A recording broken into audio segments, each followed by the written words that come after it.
Thank you. I'll just start off a little bit. For the record, my name's Kim Thatcher, representing House District 25, Kaiser, Newburgh, and St. Paul. This bill, Senate Bill 832, is about not only honoring the courage, shared sacrifice, commitment of millions of people who, well, not only those who serve in the military, but those who serve the country in other ways during the most destructive war in our nation's history.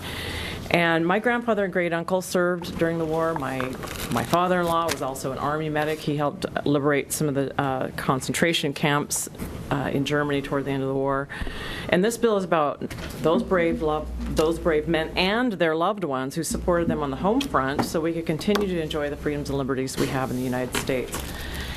If this bill is enacted, I understand Oregon would be the third state to declare Spirit of 45 Day on the second Sunday in August to honor the service and sacrifice of the World War II generation, the greatest generation. This is not only the veterans, it's about that generation and all the greatness that they represent. I saw some recent figures that were that showed that there were nearly 150,000 Oregonians who served in the military during that war, and still 27,000 of them are alive today. I have with me two very special ladies from my legislative district who have worked tirelessly to get this bill through the Senate and over to the House. 87-year-old Joy Beebe and her daughter Barbara Jensen are here to tell you more about why they brought this bill forward. Thank you. Thank you. Thank you, Representative Thatcher. Chair and members of the committee, my name is Barbara Jensen, and I'm Oregon State Representative to support America's Spirit of 45 Day initiative. This bill designates the second Sunday of every August as Spirit of 45 Day in Oregon to honor the service and sacrifice of Oregon World War II generations. In August 2010, the U.S. Congress and Senate voted unanimously in support of observance of a National Spirit of 45 Day, a day of remembrance honoring the legacy of men and women who were ordinary heroes of World War II. Spirit of 45 Day is now observed in hundreds of communities throughout America. On the second Sunday of every August, aligning with the anniversary of August 14, 1945, when President Truman announced that the war was over, the greatest generation's greatest day, victory of Japan. On that day, as the world rejoiced in the news that the most destructive war in history had ended, the U.S. assumed the leadership for laying foundation for a better future for its children and its children's children, for friend and foe, former foe alike. Life magazine published an iconic photo of a joyous sailor kissing a nurse in New York, Times Square, that has become the symbol of the Spirit of 45 Day. The year 1945 has been referred to as the hinge of history, as the new world was born, and with it a new America. Every town and city has a story of August 14, 1945 to tell. The surviving members of the greatest generation that endured the difficult times of the Great Depression, achieved victory in World War II, and then went to rebuild the world are now departing. Earnestly, Spirit of 45 partners are working to preserve their memories so that the spirit lives on. Spirit of 45 Day provides an opportunity to remind us of the courage, shared sacrifice, commitment to service, so that their example of national unity can inspire future generations. Families deserve to have a day of remembrance, a time to climb back in that attic for the dated memory box of their World War II loved one. The legacy of World War II generation and all they endured must always be remembered.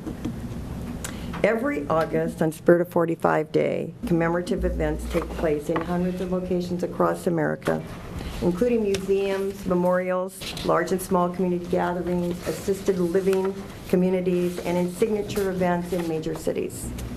Acknowledgments are made at major and minor league baseball games. At the end of the day, there are thousands of wreath-laying tap ceremonies that start on the East Coast and roll across the country to California and end at the Punch Bowl in Hawaii. It is anticipated that this year, 1,945 buglers will play taps in almost every state. With mayor proclamations, community citizens, partnered with buglers across America, hold tributes in honor of 400,000 who made the ultimate sacrifice during World War II.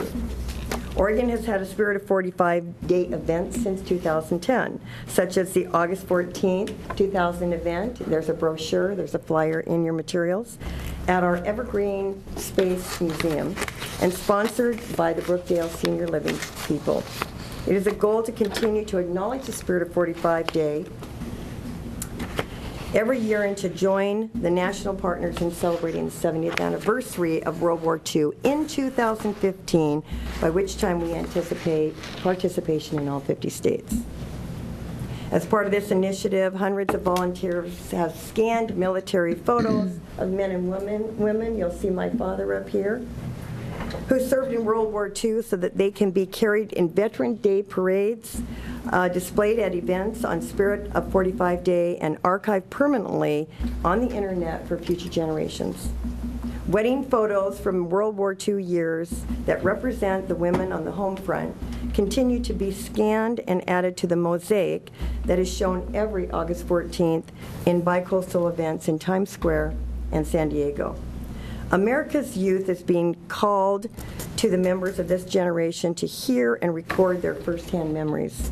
Youth participation is an essential part of the Spirit of 45 campaign, and 2013 will bring the beginning of essay contests where youth can describe what the Spirit of 45 means to them.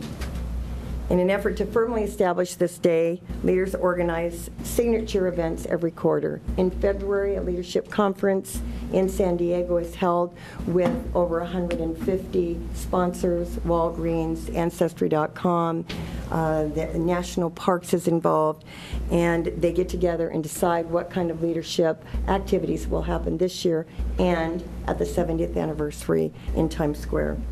In May, there is a Memorial Day parade on both the east and west coasts, and they encourage those parades throughout the other states.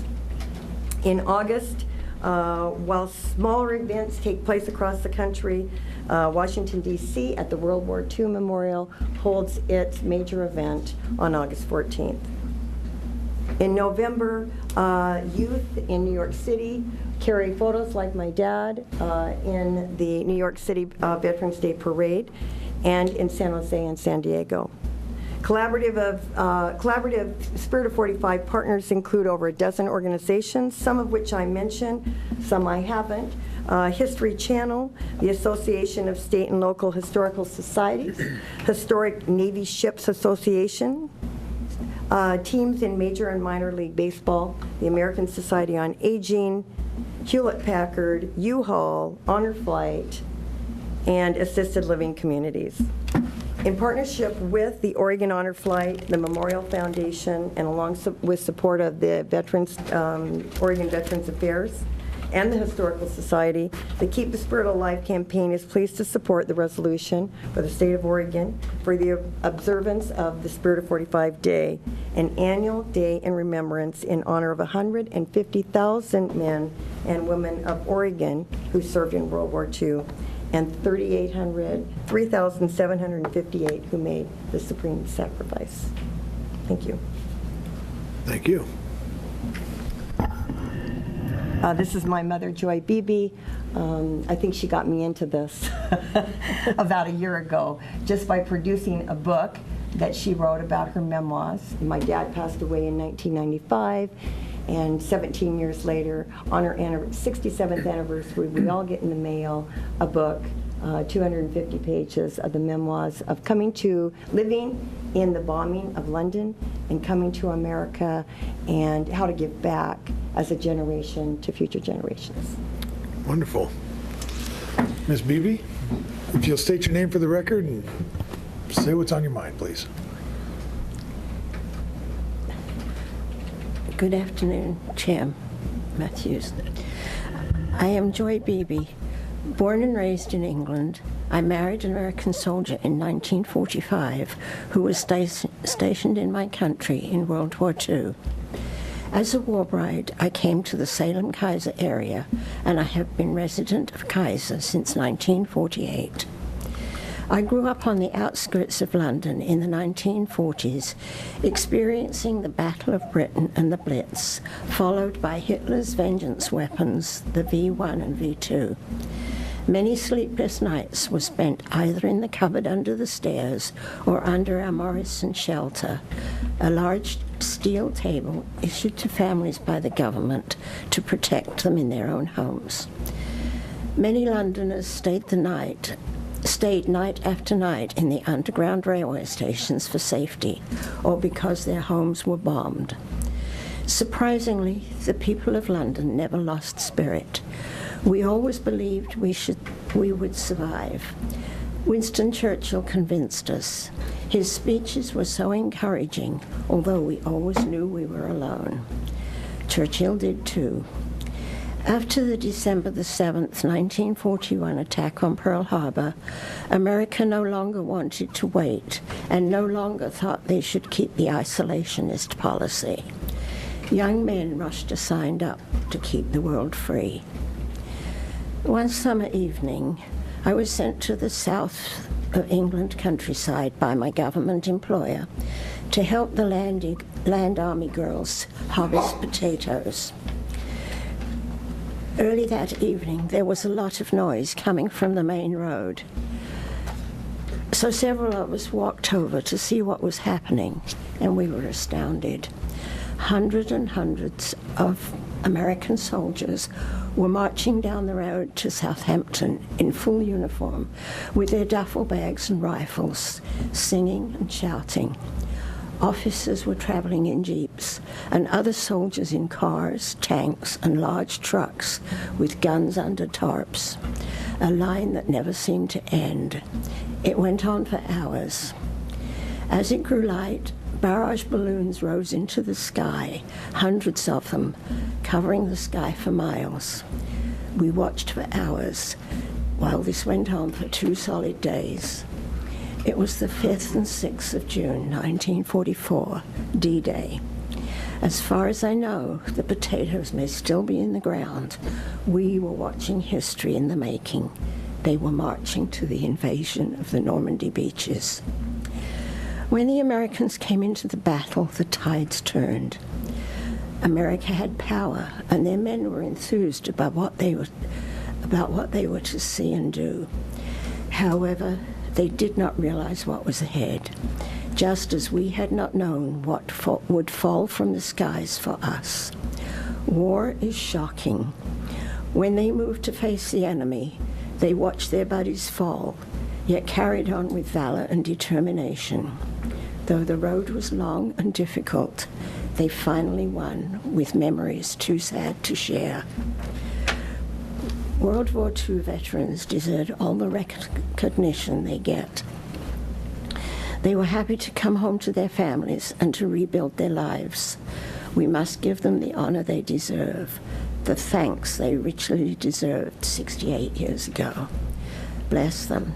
I came to America as a war bride, and I know that I, too, need to give them the praise they earned with hardship and horror they endured, so that you and I may live as free as we do. Thank you. Thank you, ma'am. And if you'll just remain seated, we'll see if we have questions of the committee. But let me just say, with your testimony, we also have about 20 more pages, and of them is a snapshot of you and Carl. And what a great picture on your wedding day. And thanks for including that as well. So, members of the committee, do we have questions for the panel? Representative Esquivel. Yes, thank you, Mr. Chair.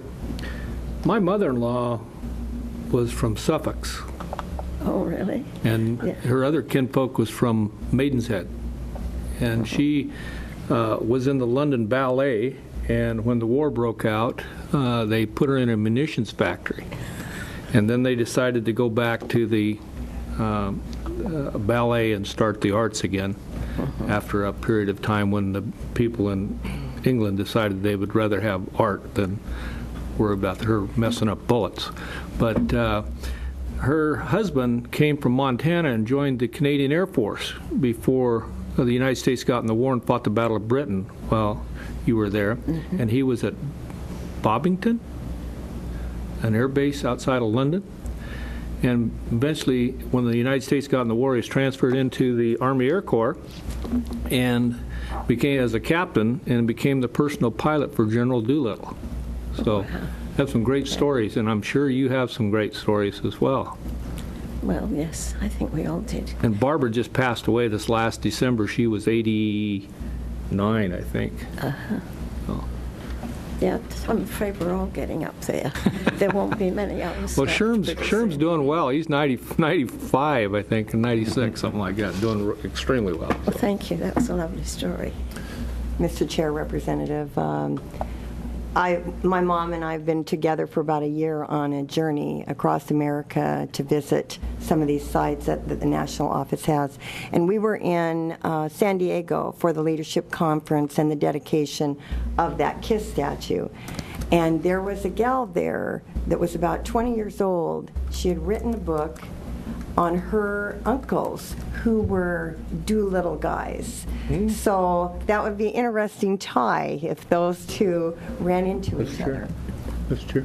Yes, Representative. Just to follow up, General Doolittle's granddaughter called my father-in-law because she found out that he was the personal pilot and called him, and she said, well, you have to make yourself authentic. Tell me something about the general that no one else knew. So Sherm immediately said, you know, I remember one time I heard a noise and I looked around the back of me and General Doolittle was on his hands walking up into the aircraft on the ladder.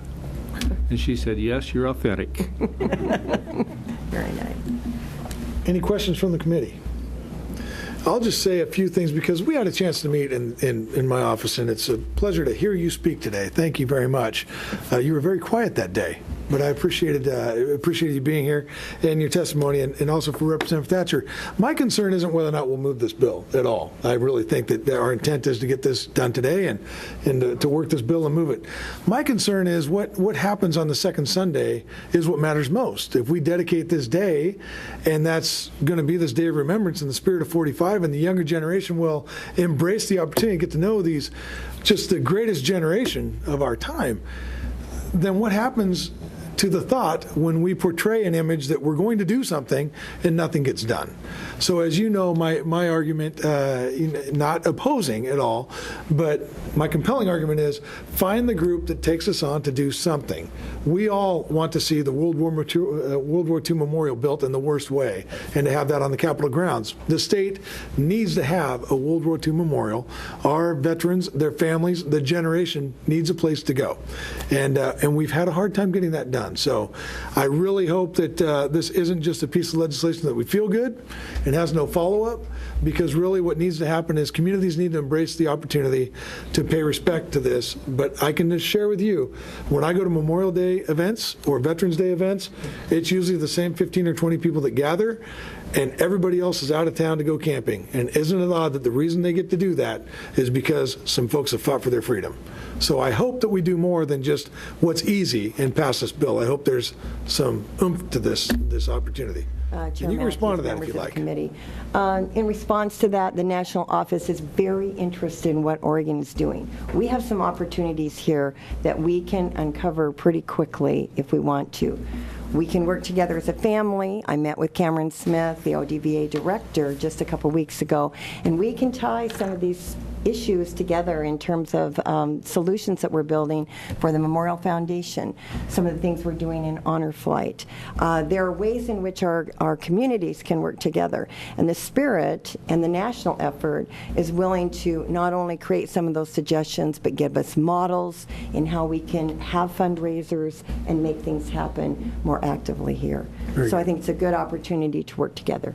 Thank you, and thanks for bringing it forward. Representative Parrish. Thank you. Well, we also had the opportunity to meet in my office, and to your point, Chair Matthews, one of the things we talked about is we're also, besides the memorial that is kind of static and out there and there's nobody manning it, and we won't have somebody standing out there explaining World War II history here on the Capitol grounds, but we will have, in some point here in the near future, the Oregon Military History Museum, and I think it's important. I said we need to get a copy of her book to the museum, and I think there's an opportunity to tie in that history piece there in the museum and work to find a way to keep that connection there as well, and maybe have them be the keepers of that history. Wonderful. Thank you. And- Yes, Chair Matthews, members of the Please. committee. This is all about a spirit that gets passed on to generations. This is not another memorial. This is not, we'll complement that, and it's not another Veterans Day. This is about taking a spirit, courage, self-sacrifice, and the unity of a country and its partner nations that rebuilt America. And how do you take those values and instill them, inspire future generations? We have a gal here, Casey. I'll introduce her if you don't mind. I'll bring her to the dais, but I'll take care of that for you unless you'd like her to Oh, join this that's panel. right. Thank Just you. didn't want to Yeah. miss it. And how do you embrace that with the younger generation? I'd find somebody to build you an app and get it loaded to a smartphone so they're reminded the spirit of 45 is alive. Thank you for that, pretty though. good That's idea. exactly. It's a good idea. I get a lot of them. Nobody listens. Thank you. And thanks very much for your testimony today. And with that, we will bring up Casey Chaffin, and I believe that Casey's going to share a perspective of the younger generation. Please come forward if you will.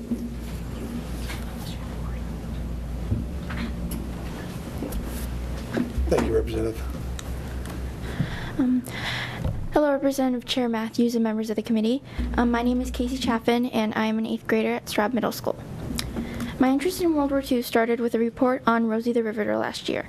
However, one cannot research only one aspect of World War II. As I researched the Rosies, I found out about rationing and the hardships people went through during the war. Not to mention the abundance of gold stars that represented lost loved ones. Now that was just the beginning. After I finished that report, the years of 1939 and 1945 were embedded in my brain. I love finding out even the most random facts. To be truthful, the random facts are the ones that I find most interesting.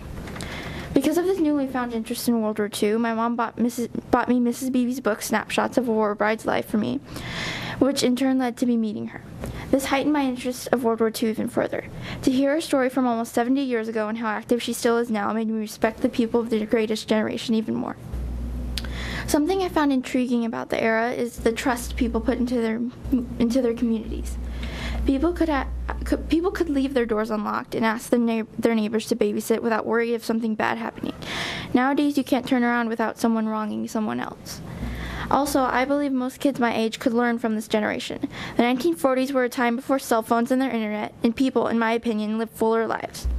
A lot of kids think history is boring, but that's because of the general information we are presented. In history class, you don't get to hear about the little guys, including war brides, who made the era what it was. You don't get to learn about the small tidbits of information that make World War II interesting. In short, World War II changed the lives of many, and as a generation of plugged-in children, we are forgetting the past. Many kids' worlds now revolve around technology. I think the kids I go to school with should know that there are a lot harder things our grandparents and great-grandparents had to do than update a Facebook account. I think they should know we wouldn't be here if our ancestors didn't fight battles for us years before we were born. Thank you. Thank you for being here. And what school do you go to, Casey? Straub Middle School. Straub Middle School. So what grade are you in? 8th. Wow. Your teacher knows you're here today and this is part of an assignment, or what's... No, I wrote a report in February, and I chose to do respect for World War II veterans as the topic of this report. And then I sent it to Mrs. Beebe, who I'd already gotten in contact with, and then when this bill started to come up to have testimony for, she invited me to speak and write, and I wrote a little speech, and then Wonderful. That's how I got here. We're happy to write you a note to excuse you from class if need be. Thank you very much for your Can testimony. you sign that, Mr. Chair? I would. It would have more clout if you did, sir. Anybody have any questions for Ms. Chaffin? Thank you for taking the time. I really do appreciate that. And you're right. You know, they didn't have cyberbullying back with the Spirit of 45 folks. They weren't updating their Facebook accounts and everything kids are doing today. And kids need to take just a quick time out, and adults do too, to recognize that if we don't talk to this generation now, we're never going to get to hear the stories that are really worth hearing and repeating. And so wonderful.